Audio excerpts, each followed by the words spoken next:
et bienvenue sur 5x5, votre podcast 100% basket, 100% analyse PMU. Je suis votre hôte Sativa, je suis rejoint aujourd'hui par Réa et Doc. Bonsoir messieurs. Salut. Salut. Une nouvelle absence de Pop pour cette petite preview, mais c'est pas grave, on va faire ça et on espère le retrouver pour la suite. Alors aujourd'hui messieurs, je vous propose le premier match-up de l'Est que nous allons aborder. Deux séries qui ont été assez rapides, le Heat et les Knicks. Miami qui a créé la grande surprise en éliminant au premier tour les Bucks 4-1 dans une série où Giannis a loupé deux matchs, notamment le match 2, le match 3 sur blessure, et il n'avait pas beaucoup joué le premier match déjà non plus de toute façon. On peut presque considérer qu'il a loupé les trois premiers matchs de la série, mais on a surtout eu un Butler de gala au match 4 et au match 5 pour plier la série. Très très très très grosse performance. Lui qui avait ouvert sa gueule après le premier match, il a délivré, hein, contrairement à certains joueurs de l'Ouest. Je ne citerai pas de nom. Et de l'autre côté, du coup, les Knicks, dans une série qui était censée être un peu plus serrée, quand même, qui était peut-être la plus indécise de l'Est, qui était la plus indécise de l'Est, hein, au vu des match-up.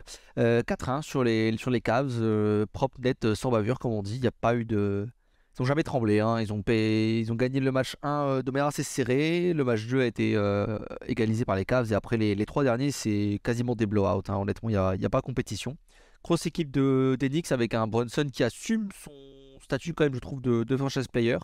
Randle, pas bon du tout. Mais les role players ont step up, hein. Barrett a fait quelques bons matchs. Josh Hart, très bon. Robinson, Hartenstein en poste de pivot ont fait le taf. Voilà, une équipe qui se bat très très très très très bien, et donc du coup qui a gagné en 5 matchs. C'est presque ça le plus impressionnant, en fait, que Randle était nul. Et, bon, après, c'était pas une défense porte ouverte qu'il est en face. Mais, il était nul et New York s'en sort en net et sans bavure.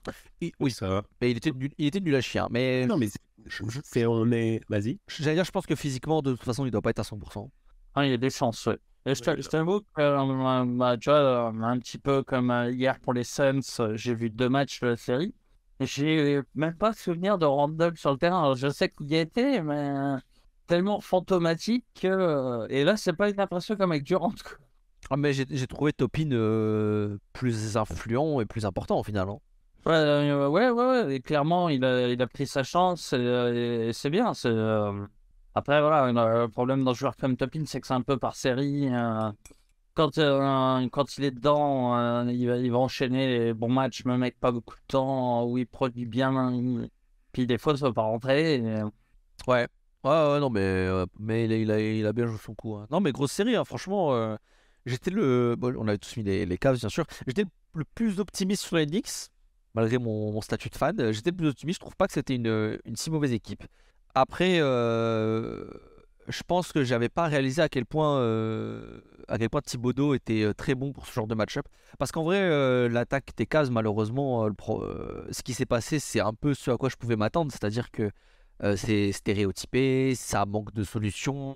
T'as deux porteurs de balles et après c'est chaud, hein. À part Levert, c'est quand même pas terrible.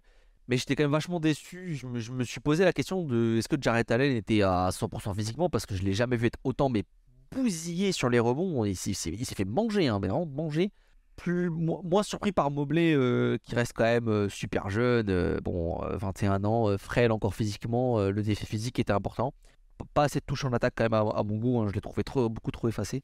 Mais quand même très surpris à quel point Thibodeau a exploité aussi facilement les défaillances auxquelles on pouvait s'attendre. Et parce que défensivement, les Knicks, mais très très très très très fort, quoi, sur cette série, très très très fort, hein. Oui, j'étais très surpris. Pour moi, Cleveland allait passer net et sans bavure parce que l'attaque des Knicks, elle s'est écrasée sur la défense des Cavs. Et déjà, comme tu dis, bravo à Thibodeau d'avoir su faire ce qu'il faut pour que l'attaque continue à tourner. Et surtout, Thibodeau, c'est quand même un coach assez défensif à la base. Donc, je m'étais dit, ouais, si la défense des Knicks n'est pas folle en régulière, il y aura un petit mieux pendant les playoffs, mais pas au point de pouvoir rivaliser avec les Cavs. Donc, dans un combat de défense, ils avaient forcément perdu. Et j'avoue, Thibodeau m'a surpris. Et pourtant, je suis censé être celui qui le connaît le mieux. Mais après, en face, Bickerstaff, j'ai envie de dire que ce sera un petit peu pareil hein, quand on va parler de Miami face aux Bucks. Pas d'adaptation, quoi. Moi, j'ai vu des joueurs perdus tactiquement. Alors, oui, comme tu dis, Allen avait l'air pas à 100% physiquement, mais j'ai l'impression que dès que soit Garland, soit Mitchell. Mitchell avait la balle, les joueurs étaient souvent hors de position, donc beaucoup de récupération d'Enix. Et derrière, sur le contre, pareil, les joueurs se retrouvent hors de position, pas savoir s'ils doivent défendre comme ils ont défendu en régulière. Est-ce que finalement, non, je sors parce que sinon je vais me faire fumer la gueule par Brunson. C'est très bizarre, quoi. J'ai pas compris pourquoi Rubio n'a pas joué de la série, perso. Oui, moi non plus. Je comprends pas. C'est le danger adverse, c'est Brunson. Hein, alors je sais que la blessure lui a fait du mal, hein, mais en saison régulière, je l'ai trouvé pas forcément bon, parce qu'il y a une blessure, hein, mais correct, on va dire, dans ce qu'il peut nous apporter. Défensivement, toujours solide, je trouve. Et en attaque, il rentrait pas ses shoots, mais c'est un porteur de balle, quoi. C'est un mec qui organise l'attaque. C'est un truc dont on avait cruellement besoin dans cette série au bout d'un moment. Donc je sais pas trop pourquoi il a pas joué. J'avoue que je me suis pas renseigné sur le sujet, s'il avait une blessure, s'il avait une gêne ou quoi, mais il a joué que dur garbage time, hein. Il n'a pas joué. Je n'ai pas entendu parler de blessure non plus, et je pense que ça aurait aidé plutôt que filer la main à Mitchell. Ah ouais, non, mais là ça allait pas. Hein. Séquence, hein, bien sûr. Mais Ah ouais. ça a été catastrophique à chaque fois qu'il n'y avait pas Garland sur le terrain. Le nom de perte de balle, stupide en plus. Ah, Michel, il a fait quelques matchs. À part le Game 1, de toute façon, c'était pas beau. Pourtant, c'est un joueur que j'aime bien voir jouer hein, à la base, mais complètement à tête contre Mitchell sur les matchs que j'ai eu. Je sais pas si c'est toi qui avais un avis plus que moi, c'était le même sur le reste de la série, mais. En fait, non, vraiment, sur le premier match, je trouve qu'il est assez irréprochable. Hein. Il fait une très belle rencontre, c'est perdu, tant pis. Mais derrière, les games 3, 4 et 5, il met pas un seul 3 points. Franchement, les 3 derniers matchs, il met pas de 3 points. Hein. Il a un pourcentage absolument dégueulasse sur la série, mais les 3 derniers matchs, catastrophe. Et ouais, beaucoup de pertes de balles, des pertes de balles bien dégueulasses, quoi. Et de toute façon, je sais que bon, le plus moins, etc., on peut toujours débattre, mais il est dégueulasse hein, sur les matchs qui sont perdus. Hein. C'est les line-up avec lui qui n'ont pas été bonnes. Hein. J'ai préféré. Moi j'avais dit à un moment, mais à un moment, je voulais voir Mitchell ou Garland dehors et des line-up avec Levert carrément à l'intérieur et Okoro tant qu'à faire. Et switcher un peu entre les deux parce que Garland a fait un match particulièrement dégueulasse aussi à un moment. Hein. 4 sur 21, Game 3. Ils ont pas été bons. Ils ont pas été bons. Y a rien d'autre à dire, ils ont pas été bons. Moi, c'est sur le game. Oui, je disais 3 et 5, c'est 4 et 5 que j'ai vu. C'est sur le game 4 où tu parlais d'Okoro. J'ai l'impression que le seul bon moment des Cavs, c'est quand Okoro est sur le terrain. En fait, d'ailleurs, ouais, c'est ce que je dois répondre à Petrovic d'ailleurs. Parce il avait parlé du fait sur le forum que il était pas fan de la doublette de guards petits, etc. Et en fait, j'ai pas répondu, j'ai oublié. Mais pour moi, le problème de cette équipe, c'est pas le fait que les deux guards soient petits. C'est que ton, ton troisième, enfin ton ailier est petit. Et là le problème surtout. Parce qu'en vrai, si tu prends une line-up comme l'an dernier avec deux petits guards et Markkanen, Mobley, Allen, t'as de la taille quand même. Sauf que là, le 3, et il est bon, c'est Okoro, mais bah, il fait moins de 2 mètres. Quoi. Et là, t'as vraiment 3 joueurs undersize. Et là, c'est plus possible. Là, 3 joueurs undersize, c'est terrible contre une équipe DX qui a bien atomisé les boards, hein, on peut le dire. Hein. Disons que ça, le point que je conseille, c'est que ça peut poser problème contre certaines équipes qui ont un backcourt très très grand. Mais après, oui, je suis assez d'accord avec ce que tu dis sur le fait que Okoro, aussi bon qu'il ait pu être sur les matchs, il reste petit. Donc, 3 petits dans un backcourt, ça va jamais très loin, malheureusement. Et du coup, Doc, t'en as pensé un peu quoi, toi, des Knicks est-ce que t'as regardé un petit peu ou pas? Ouais, j'ai un peu regardé. Du coup, là, j'ai noté 2-3 points que vous avez évoqués. Déjà, il y a la première chose, et puis globalement, si on se retrouve tous là-dedans, j'ai le sentiment j'ai jamais été aussi juste dans mon analyse pré-série et aussi loin du résultat final. C'est tout ce qu'on a pointé de Brunson, pardon, pas Brunson, Randle qui va arriver essoufflé, bon, ça a été le cas. Brunson, si on avait parlé du fait que et même les Knicks globalement, c'était un problème un petit peu à 3 points avec aucune vraie menace. Quickley qui a été entre guillemets dégueulasse comme prévu. Et du Barrett ou du Brunson qui ont bien carré, on va dire, sur cette série, qui Josh Hart à aussi, 3 très points bon. n'ont pas été des menaces, tu vois. Ouais. Et malgré ça, t'as un résultat à sens unique. Il y a pas de contestation possible. Si, il y a le point qu'on n'a pas. Et en fait, le point d'erreur qu'on a, c'est ils se sont fait bouffer au rebond. Ouais. Je ne me l'explique pas à ce point. Il y a un match où, je sais plus, Mitchell Robinson qui gobe du rebond offensif comme pas permis. C'est pas normal face à une telle équipe. Dernier match, il en prend 11.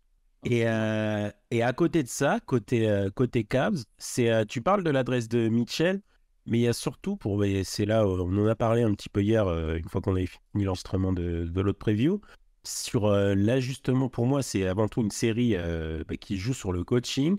Ouais. Certes, l'adresse n'est pas folle, surtout à 3 points, surtout pour Mitchell, mais en fait, il y avait une défense des Knicks qui était vraiment focalisée là-dessus, dès qu'il essaye de prendre un pick, ça vient directement le contester. Limite, le gars, enfin, c'est direct, il est directement le bras levé, etc. Et t'as rien eu, en fait. Et puis, Mitchell qui se retrouve à forcer des trucs. Après, certains le trouvent bon créateur. Moi, je ne l'ai jamais trouvé vraiment intelligent, on va dire. Il est capable de trouver une passe ouverte. D'ailleurs, je crois qu'il finit même meilleur passeur Oui. de l'équipe. Mais il a directement porté la balle. Il est plus bon créateur pour lui-même, je trouve. Ouais, pour moi, il fait des passes, oui, mais c'est pas vraiment un créateur comme je l'entendrais, dans le sens, j'ai rarement vu, il te sort une passe où t'es là, ah ouais, j'avais pas pensé à ce truc, c'est à chaque fois qu'il fait une passe, en fait, t'es là, bah ouais, fais la passe, ou même il a 2 options de passe, et puis il lâche une des options. Contrairement à Garland, pas pour le coup. Ouais, c'est ça. Ouais. Et puis après, voilà, je pense qu'ils perdent sur le rebond et l'ajustement offensif, on va dire, parce que tu regardes globalement, ensuite, sur l'adresse globale, s'ils font une meilleure série en adresse, du coup, ils prennent moins de tirs puisqu'ils se font bouffer au rebond. Et puis, donc, ça suffit pour avoir des matchs qui sont pas contestés à chaque fois. Mais tu vois, comme je disais, pour moi, il y a clairement un problème tactique, ça s'est vu. Mais je me demande aussi dans quelle part les Cavs se sont pas trop mis la pression. Sur les 2 matchs que j'ai vus, tu vois, j'avais l'impression de voir le FC Nantes hier, quoi. C'est complètement à côté de leur pompe. C'est une balle perdue. Ouais, mais c'est le ball perdu ou pas, c'est un peu ça. Pour reprendre sur mon analogie, les Nantais sont pas des mauvais joueurs, c'est des mecs expérimentés. Tu avais l'impression que j'ai complètement raté leur entrée mentale dans le match. Et résultat, ça fait une première mi-temps où ils ont 24. Et là, c'est un peu pareil, tu vois, mentalement, ils y étaient pas. Et donc, là où ils auraient mis, tu vois, tel rebond, mis tel panier, tu te retrouves avec un écart qui grandit. Et après, comme t'es pas avec un gros mental sur ton match, tu n'arrives pas à revenir.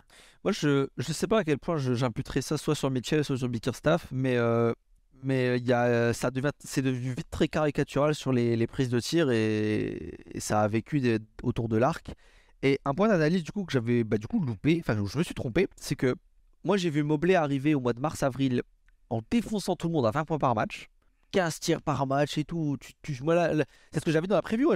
Moi j'avais souligné le fait qu'il était monté en puissance et je me suis dit, j'arrive en playoff avec une équipe qui a une putain de troisième option dans son équipe.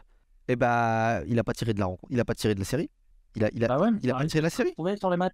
Ouais, ça, c'est pas de sa faute. On en revient à ce truc de la défense agressive des Knicks où, en gros, c'est dès que tu as un pic haut ou quoi, ils offraient un tir contesté et systématiquement, ce tir était pris. Mitchell notamment. C'est ça en fait. Il va rentrer.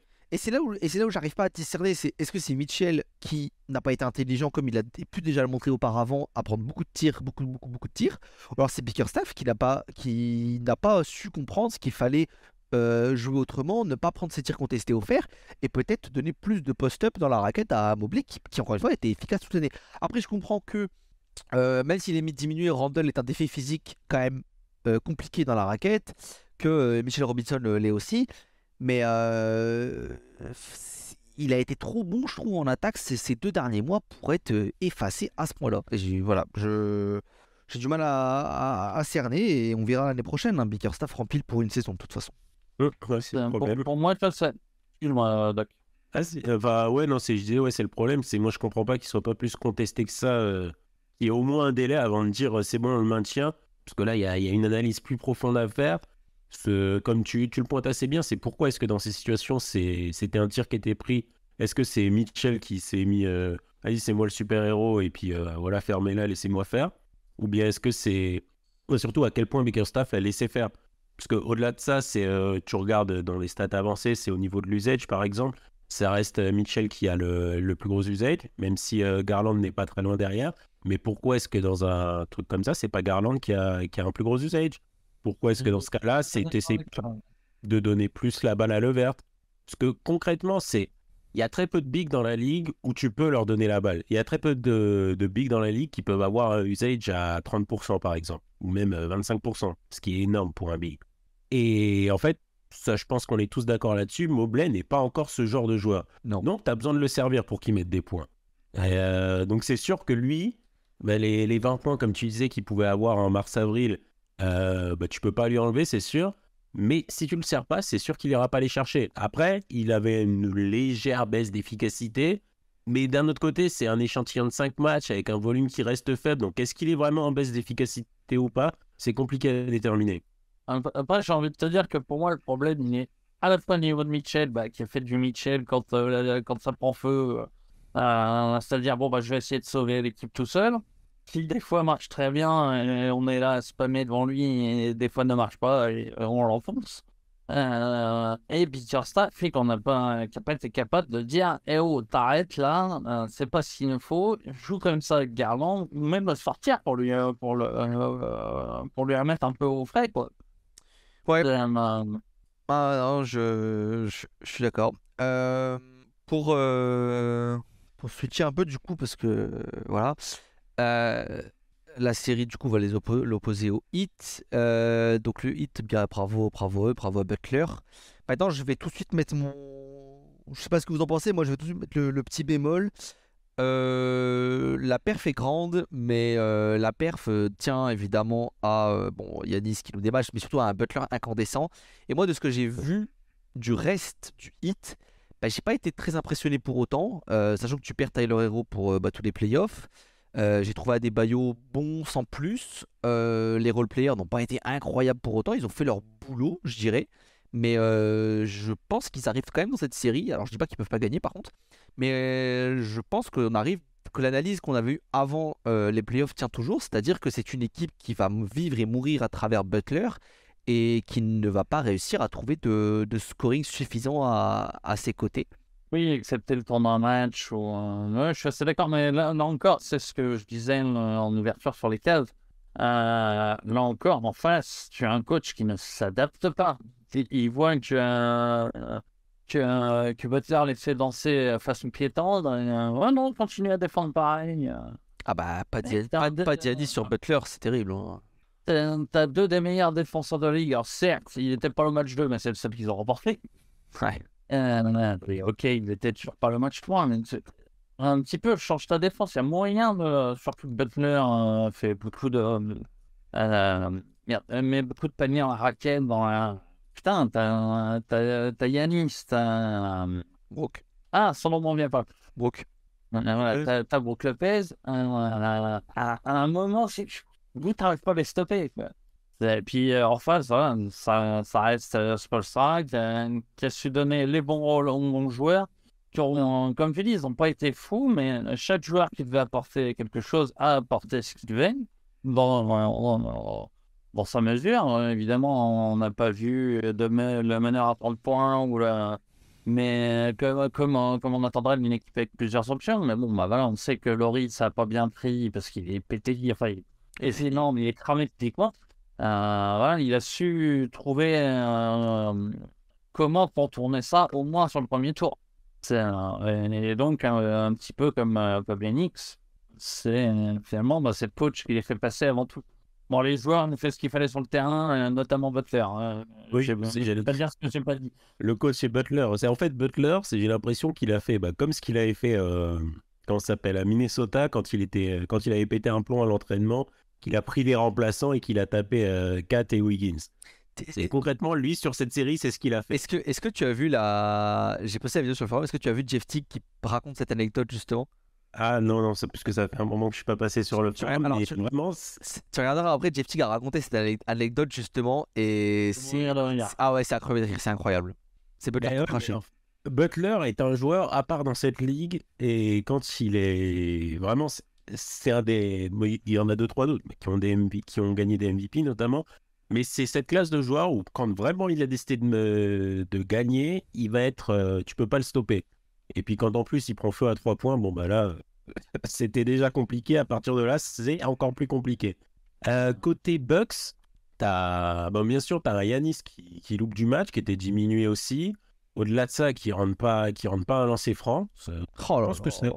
ça coûte cher quand même. Non mais il choque les Bucks, hein, les 2 derniers matchs. Et ça coûte très cher. Oui. C'est le score. Je pense que on avait quand même mal analysé, si on les voyait passer assez largement, donc ils seraient pas passés largement dans tous les cas. Mais je pense avec Giannis, c'est légèrement meilleur. C'est au moins serré et ça va au moins en 6, en 7, voire les Bucks passent. Mais ce n'est pas rassurant pour la suite. Bon, maintenant, sur le non rassurant, c'est comment est-ce qu'une équipe qui a Giannis, Lopez, même Holiday, même du Grayson Allen, Connaughton ou Middleton, qui restent des références défensives dans cette ligue, Et qui ont été bons. qui se fait marcher dessus. C'est le cas Butler mis à part, je veux bien. Comment est-ce qu'un Gabe Vincent, je sais même plus s'il est drafté ou quoi, comment est-ce qu'un gars, le gars, c'est, allez, 5e meilleur joueur de la série? Bon, peut-être pas, mais 6-7e meilleur joueur, avec les deux équipes confondues. Ouais. C'est censé être un role player. Comment est-ce il sort autant de matchs, de perfs? C'est des trucs que je m'explique pas dans cette série. Budenholzer. Quand on en parle, oui, aussi. Mais quand on en parle, j'ai l'impression qu'on est en train de reparler avec Kazmix, en fait. C'est exactement la même chose, quoi. Mais ça, Non, parce que Premier match où t'es surpris, deuxième match où tu reviens à égalité parce que tu montres qui c'est Raoul. Troisième match où tu passes au travers, et un quatrième, cinquième où mentalement ça y est plus. pas tant que ça pour moi, parce que vraiment, c'est Cavnix encore. Je vois clairement ce qui a pêché. C'est sur le rebond où ils n'ont pas été capables de produire, et puis un petit peu offensivement où il y avait de l'ajustement à faire pour rendre le truc serré. Là, sur le Hitbox, c'est juste un non-sens. C'est vraiment, juste, ils perdent de manière inexplicable à chaque fois. ils doivent jamais, Inexplicable. ils doivent jamais perdre les 2 derniers matchs, hein. Je suis désolé. Hein. C'est pas possible. C'est pas normal ce qui s'est passé. Il choque, hein. C'est un choke complet. Hein. C'est un choke complet. Et là où justement tu parlais donc de Bickerstaff donc on va parler de Budenholzer, mais de toute façon, moi sincèrement je m'attends à ce qu'il soit viré. Déjà, moi je m'attends à ce qu'il soit viré. De toute façon, Budenholzer toujours été un très bon coach de régulière, à part le titre acquis en 2021, qui était très Il beau. doit une demi-pointure de Kevin Durant. Qui joue, effectivement, on pourra dire qu'il joue une demi-pointure avec Kevin Durant déjà, mais c'est une équipe qui a constamment sous-performé en playoff. Hein. Et Yanis a toujours été fortement critiqué pour ça avant son titre, mais c'est une équipe qui a toujours sous-perf en playoff, hein, qui s'est fait lâchement, qui s'est fait défoncer par Kawhi une année, qui s'est fait défoncer par Boston l'autre année avec un Yanis atroce, et là, ils se font juste défoncer par Butler. Et encore une série où ils se font out, où Butler se fait out-coach parce que il fait n'importe quoi. Le game... Pour le game 4, à la limite, franchement, Butler, bon, ils doivent pas perdre ce match, je trouve. Hein, il choque sur la fin, mais Butler met 56 points. Bon, le mec, il t'a juste chié dessus. Même si tu arrives à plus 15, je crois, à la moitié du quart, hein, c'est quand même inacceptable de perdre. Mais le game 5, Butler est bon, mais Butler n'est pas on fire comme jamais. Il met 42 points sur un truc complet avec overtime en prenant 33 tirs. Bon, c'est pas non plus scandaleux. Comment tu arrives dans le 4e quart-temps à avoir des situations où Butler commence à défoncer Jrue petit à petit? Tu ne mets pas Giannis sur Butler et tu cites Brook Lopez genre la moitié du carton pendant qu'ils font leur run. Qu'est-ce que tu fais? Qu'est-ce que tu fais, Budenholzer? Qu'est-ce que tu fais? Ah, sachant que je rajouterais aussi que au moins sur la fin de la série, je me souviens pas bien du début de la série, comment dire, j'ai retrouvé Giannis il y a 3-4 ans. Je fonce dans le tas. Quand il est en tout cas, dans la bulle. En tout cas, dans la bulle, quand il s'écrase sur la défense de Miami. Le truc avec Giannis, c'est qu'il a joué exactement comme il a fait quand il a gagné le titre, sauf que là, les shoots ne sont pas rentrés.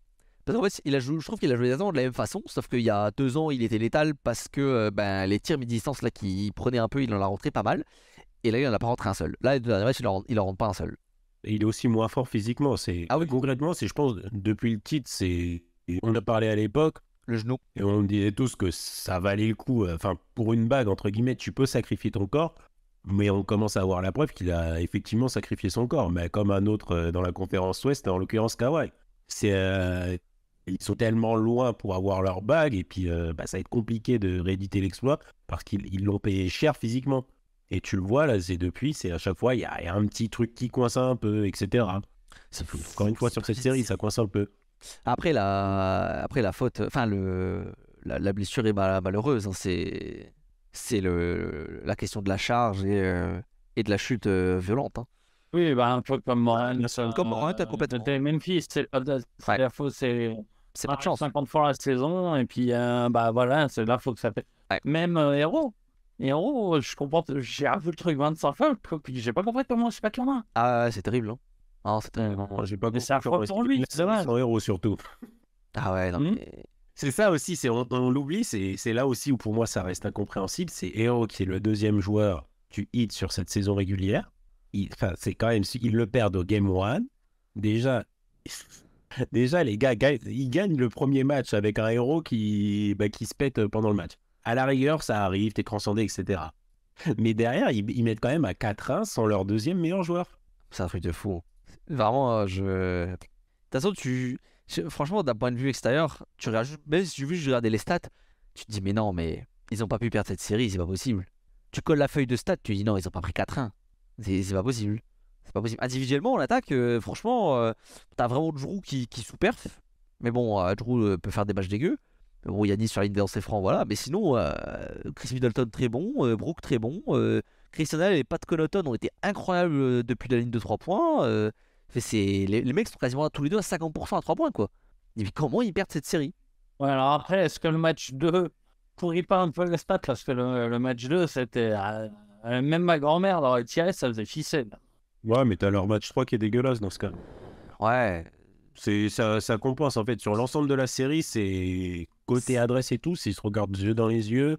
Côté rebond, etc., ils se regardent yeux dans les yeux. C'est vraiment, entre guillemets, tu sais que dans un match de basket, il y a entre guillemets des lois de série où tu vas faire un run de 10 et ensuite tu te prends un run de 10, etc. Et eux, le run est toujours systématiquement mal tombé. Ils se prennent le run en fin de match et ils perdent. Non, vraiment, c'est incroyable. Le déroulé de la série est incroyable et bravo à Butler. Hein. Ça, on pourra pas lui enlever. Il a été excellent. Il est excellent. Surtout après avoir ouvert sa gueule après le premier match. Hein. Il y en a qui ouvrent leur gueule et ça passe. Leur gueule. Mais je trouve qu'il n'y a pas plus Butler comme moment, comme truc. C'est le mec qui ouvre sa gueule et il conclut la série avec 2 matchs de fou. Genre classique Butler, quoi. Genre, je suis tellement pas étonné. Ouais, non, mais c'est Jimmy Butler, voilà. Il n'y a rien à dire, c'est Jimmy Butler. Non, c'est incroyable. Hein. Moi, tu sais quoi, ce qui me fait peur, c'est... Du coup, on va pouvoir basculer les pronos, hein. Mais si le Heat passe en finale de conf, ils vont pas péter leur roster, alors que franchement, ils devraient tous les jours. Le secret peut-être pas, mais changer quelques pièces, oui. Améliorer, quoi. Tu regardes, là, concrètement, c'est à la rigueur, tu dois en même temps, tu peux pas faire autrement, tu gardes Adebayo, Butler, bon, voilà. Mais ensuite, il y a juste Hero à garder dans ce roster.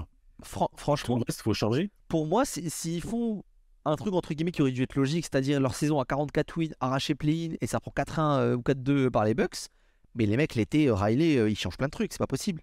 Et là, s'ils passent, tu sais, c'est un peu comme on avait dit que les Hawks quand ils étaient dans le final de conf, tu sais, t'as ce faux sentiment d'être bien dans une zone de confort et que tu penses pouvoir refaire la même chose parce que tu l'as fait une fois. Et en plus, le Heat l'a déjà fait en 2020, bien évidemment. Mais tu penses pouvoir le refaire, alors qu'en vrai, c'est un faux sentiment parce que tu as eu un run de PO magique et que, mais en vrai, les failles de ton équipe, elles se retrouvent toujours. Et surtout que c'est ce qu'on avait expliqué au début, il y a plusieurs mois qu'on faisait les prévus d'avant-saison, c'est que le Heat allait avoir des défaillances physiques, etc. Et qu'on savait très bien que c'est une équipe qui allait ne pas être très bonne en saison régulière et qui serait forcément un peu dangereuse en playoff, mais qui n'allait pas être bonne en saison régulière, quoi. Mais là, je suis pas tout à fait d'accord avec toi, c'est que c'est quand même pas Riley qui dirige toujours, à ma connaissance, à moins qu'il y ait eu un changement là, dans les derniers jours que je ne sache pas. Et Pat Riley, c'est quand même un mec qui a de la bouteille. Ouais, Et il est pas je suis pas si bon sûr que que ça. lui se fasse avoir par le truc. Je pense que lui, il est bien au courant que Laurie, ils en attendaient quelque chose. Ça a été ridicule, les trois quarts de la saison, etc., etc. Tu vois. Je dis ça parce que moi, à leur place, j'aurais vraiment absolument tout pété cet été, hein. Moi, je pense qu'il fallait pas se repartir sur un nouveau cycle. Vraiment un nouveau cycle complet, hein. Sans Butler, sans Adebayo, hein. Pour moi, il y avait peut-être à la limite Adebayo, mais pour moi, il y avait un nouveau cycle complet à faire. Parce que en termes de mouvement, t'es un peu limité, etc., quoi.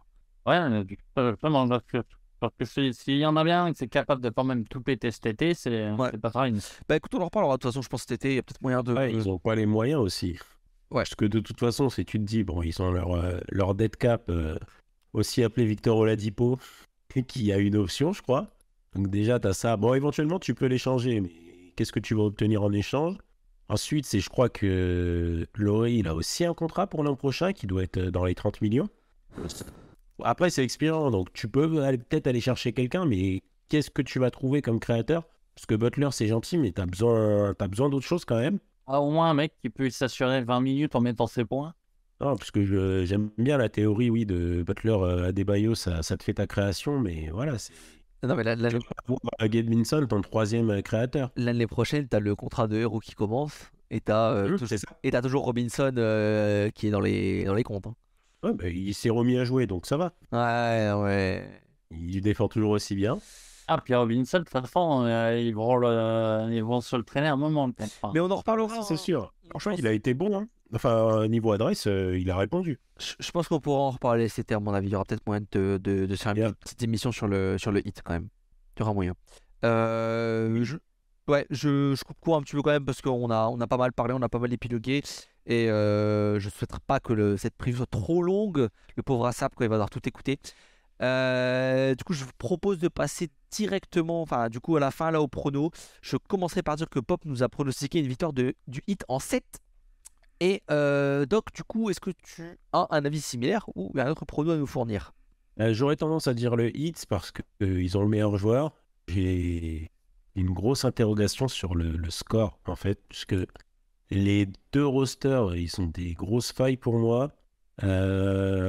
Défensivement, je fais plus confiance au Heat quand même si pour le coup, les Knicks ont montré au tour d'avant qu'ils avaient du répondant, qu'ils avaient des choses à proposer.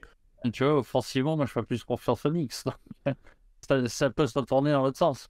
Bah, offensivement, on peut en parler rapidement. C'est pour le coup, il y a plus d'adresse extérieure, il y a plus de capacité à pénétrer.